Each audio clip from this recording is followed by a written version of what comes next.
Et j'ai mis du carton que je vais un peu humidifier de façon à ce que ça donne une atmosphère humide. J'ai ajouté ceci, c'est tout simplement dans le jardin que j'ai pris, ça s'appelle du Montval. Et pourquoi? Parce qu'en fait, parfois je le prépare comme ça donne beaucoup d'azote. Et les vers sont friands d'azote, de carbone, tout est une question d'équilibre. Mais ça va remplacer tout ce qui est salade, etc. Si on met. Montval. Donc, je vais un petit peu aussi humidifier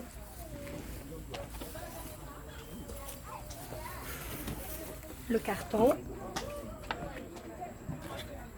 On pourrait mettre de la paille, quelque chose qui donne comme ça cette petite litière.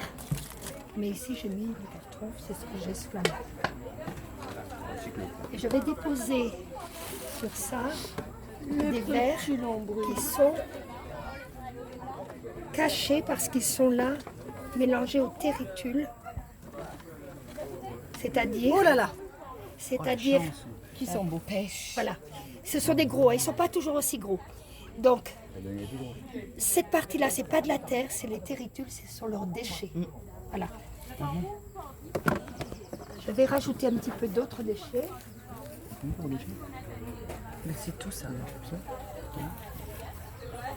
Donc on peut leur donner bien sûr les peaux de banane. Voilà.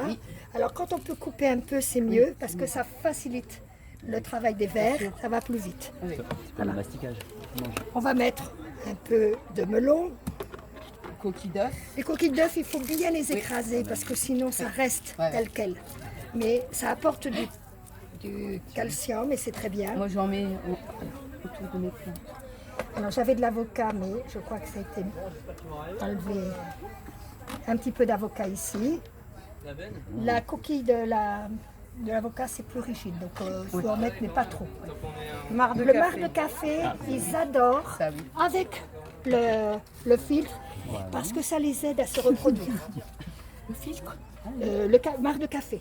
Mais il ne faut pas en mettre trop non plus, il ne faut pas abuser. Donc on met régulièrement du café. Ah oui, le café c'est juste. Du carton, on peut mettre le papier. Donc on peut mettre beaucoup d'autres choses, mais là... Oui, je vais aujourd'hui, peut-être n'ai pas que ça. repartir avec la belle plaine. Je vais rajouter une autre chose quand même. Tu mets tes épluchures de tous les légumes et tout ça. Donc ici, je ne vais pas mettre l'orange parce que c'est trop acide. Par contre, ça, ce sont des fleurs de canne d'eau.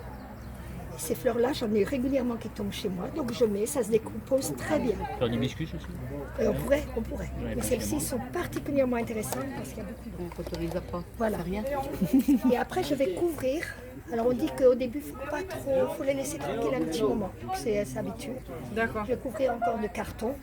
Ah. Et puis, parce que le carton, ils n'ont pas Dieu, mais ils n'aiment pas la lumière. Donc ils ont toujours tendance à se mettre en dessous. C'est un peu comme les lasagnes quand on fait des couches. Hop. Voilà. Et donc vous allez trouver ici le principe du vermicompostage, ce qu'on peut mettre, ce qui est déconseillé.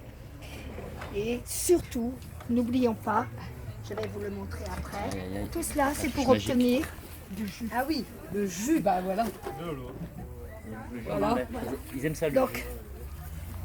on met toujours une bouteille ici. Voilà, elle est pleine. Pour Et mettre vide. ce jus, quand il est très concentré, il est très noir, donc il ne faut pas le mettre directement sur les plantes, il faut le diluer. Ah oui. Ici, il a été dilué à 1 pour 3, mais les agriculteurs vont même le diluer à 1 pour 10. Ah oui, un pour 10. Oui, voilà. Parce qu'il vaut mieux en mettre régulièrement, souvent, ouais. oui, plus souvent et à petite quantité. Ouais. Voilà.